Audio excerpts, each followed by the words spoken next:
People across the U.S. and around the world are remembering former President Jimmy Carter and his lasting legacy this morning. The 39th president and Nobel Peace Prize winner died on Sunday after being in hospice care for months.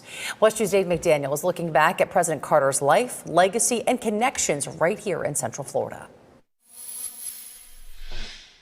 This is President Carter visiting Orlando. You can't start on President Jimmy Carter's Central Florida connection without meeting first with former Florida House member Dick Batchelor, now a political consultant and advocate.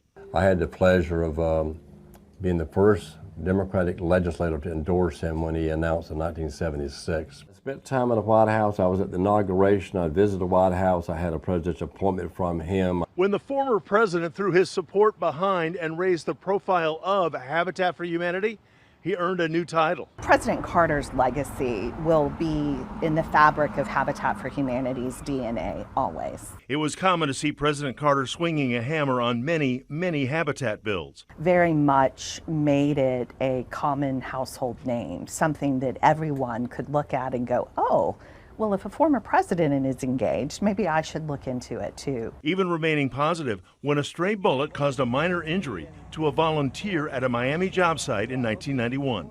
There was no harm done, and I think that in the future the community will be much more at ease, knowing that they can have good housing and people can work together. He wasn't there to do anything but to serve. How many tens of thousands of homes have been built around the world? President Jimmy Carter visited the Kennedy Space Center in October 1978, just as the shuttle program was gearing up for the inaugural launch to come in less than 3 years later.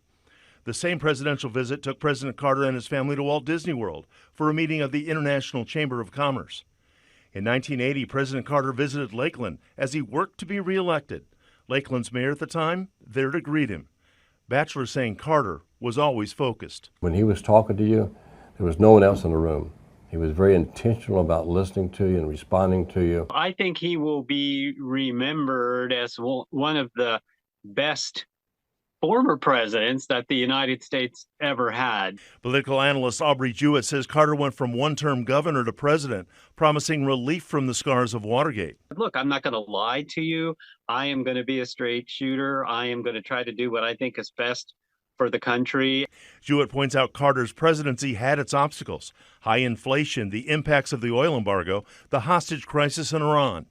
But President Carter made his real mark post-presidency, even overseeing elections overseas to guarantee their legitimacy. He was a former president that didn't just rest on his laurels and cash in.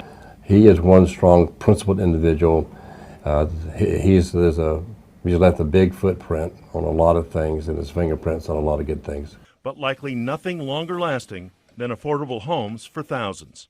Jimmy Carter is absolutely a hero. Politically, socially, he is a true statesman. Dave McDaniel, WESH 2 News. Local officials are also offering their condolences for the former president's passing. Osceola County Sheriff Marco Lopez and his deputies say that they're honoring his life and legacy while offering thoughts and prayers to his family and friends. State Representative Anna Escamani posted on X calling Carter a, quote, role model for all of us and saying, R.I.P. Jimmy Carter.